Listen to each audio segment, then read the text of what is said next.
Let's learn about cross-entropy loss, especially in large language models. So, we know that LLMs have tokens. Those are similar to words or parts of words like hello or hello, and period. So, ChatGPT is an AI. This can be all of these tokens. And so, why do we use cross-entropy loss?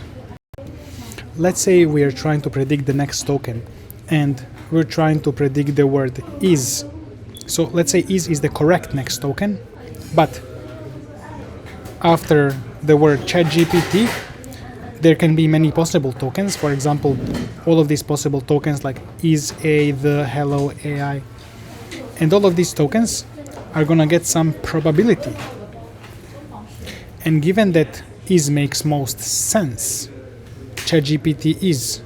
It makes most sense, so is supposed to get highest probability or very high probability.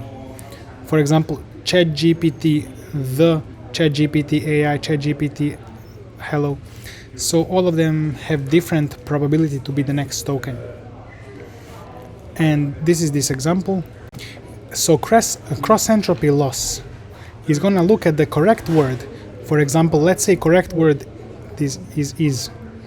And since we predicted is as highest probability, the cross-entropy loss will give a smaller number. It's not a big loss, it's not a big error. So LLM gave high probability to the correct word, so the cross-entropy loss will be small, the loss is small. If the LLM gave high entropy, if it predicted maybe AI, which is different from the correct word, then the loss would be higher. So cross-entropy loss is going to measure the error AI made. You can join Skool community if you want to learn more about not just cross-entropy loss, but whole AI research, machine learning, PyTorch, neural networks, transformers, automated AI research, everything. There is also a community that will help you become AI researcher. Link is below the video. So this is the formula for cross-entropy loss. So minus logarithm of the probability of the true token. So here probability of the correct token is 0.6, okay? And if let's say it gave just maybe 1% instead of 60%, if it just gave 1%, then this loss would be a lot higher number here. So because this probability is high, this loss, when you calculate it with this formula, will be a lower number. So this is also called negative log likelihood. Negative log likelihood. So let's look at GPT, especially this architecture. So we have ChatGPT is, and then out of all of the possible tokens, it's gonna produce probability for every token, every word, every possible token. So awesome, good, great, bad. It's gonna give these probabilities. So in this case, let's say awesome is the correct, and then 40% it gave to awesome. You see here already the loss will be a bit higher than when the correct was given 60% previously.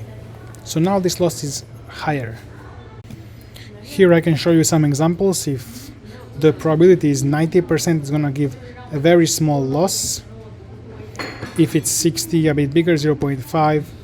For 10%, it will be 2.3.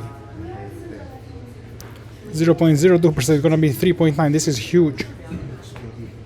So those are examples of values. And then it will use backpropagation to update weights. And this is how large language models are trained.